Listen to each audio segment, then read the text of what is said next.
শুক্রবারে যে কোনো সময় দোয়া করার নিয়ম, বিশেষ করে জুমার নামাজের পর অথবা পবিত্র আসর নামাজ পড়ে এই নিয়মে দোয়া করবেন। আসর নামাজ পড়ে নিজের কাজ কর্ম সেরে মাগরিবের ২০ মিনিট পূর্বে অজু করে নির্জনে বসে কিবলামুখী হবেন।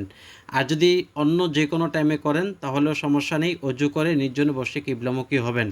নামাজের শুরুতে বসবেন, দু চোখ বন্ধ করে আউযু বিল্লাহি মিনাশ শাইতানির রাজিম বিসমিল্লাহির রহমানির রহিম পাঠ করে নেবেন।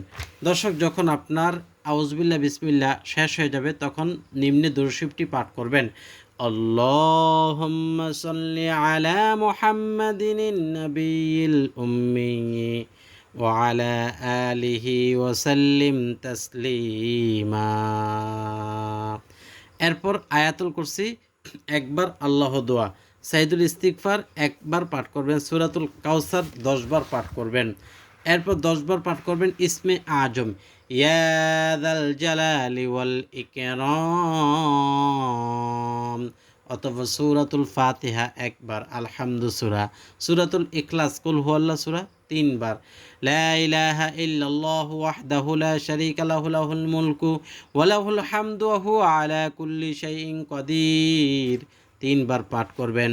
আস্তাগফিরুল্লাহাল্লাযী লা ইলাহা ইল্লা হুয়াল হাইয়ুল কাইয়্যুম ওয়া আতুবু ইলাইহি ইস্তিগফারটি 3 বার পাঠ করবেন।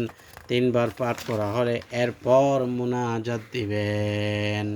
আলহামদুলিল্লাহি রাব্বিল আলামিন বলে মুনাজাত দিয়ে বলবেন, ইয়া আল্লাহ, আমি যে আমলগুলো করেছি ভুল ত্রুটি মাফ করে এগুলোর হাদিয়া রাসূলুল্লাহ সাল্লাল্লাহু আলাইহি ওয়াসাল্লামের রহ মুবারকে পৌঁছে দাও। আল্লাহ, আমার পিতা মাতা, দাদা দাদি, নানা নানি, আত্মীয় স্বজন, ভাই বন্ধু, পাড়ার প্রতিবেশী যারা অন্ধকার কবরে, তাদের কবরে আমাদের হাদিয়াগুলো পৌঁছে দাও। আমার আমলগুলো ফিরাইয়া দিও না। আল্লাহ, আপনার হাবিবের উসিলায় আমাকে মাফ করে দিন।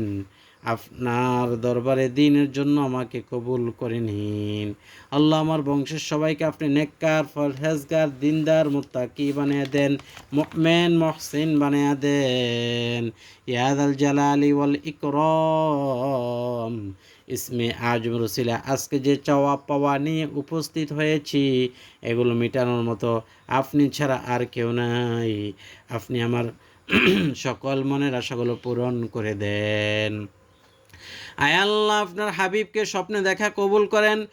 আল্লাহ, আপনার হাবিবকে স্বপ্নে দেখা জান্নাত ওয়াজিব করে জাহান্নাম হারাম করে দেন। আল্লাহুম্মা ইন্নী আসআলুকা বিআন্নী আশহাদু আন্নাকা আনতাল্লাহু লা ইলাহা ইল্লা আনতাল আহাদুস সামাদুল্লাযী লাম ইয়ালিদ ওয়ালাম ইউলাদ ওয়ালাম ইয়াকুল লাহু কুফুয়ান আহাদ। রব্বে কারীম, এই ইসমে আজম পাঠ করে দোয়া করলে দোয়া ফিরাইয়া দেওয়া হয় না, দোয়া কবুল হয়। আয় আল্লাহ, ইসমে আজমের উসিলায় আমি যতগুলো দোয়া করছি কবুল করেন, মঞ্জুর করেন। এই ইমানের সাথে পবিত্র অবস্থা নামাজ থেকে যেন মৃত্যু হয় তা কবুল করেন। রব্বে কারীম, আমার মনের আশা পূরণ করেন, দোয়া মুনাজাত কবুল করেন। আল্লাহ, সোনার মদিনায় মুনাজাতের খবরে পৌঁছে দেন। আল্লাহ, শয়তান ওয়াসওয়াসা থেকে বিরত দেখে আমাকে নেক কাজ বেশি বেশি করে করার তৌফিক দান করেন। সুবহানা রাব্বিকা রাব্বিল ইজ্জাতি আম্মা ইয়াসিফুন ওয়া সালামুন আলাল মুরসালিন ওয়াল হামদুলিল্লাহি রাব্বিল আলামিন।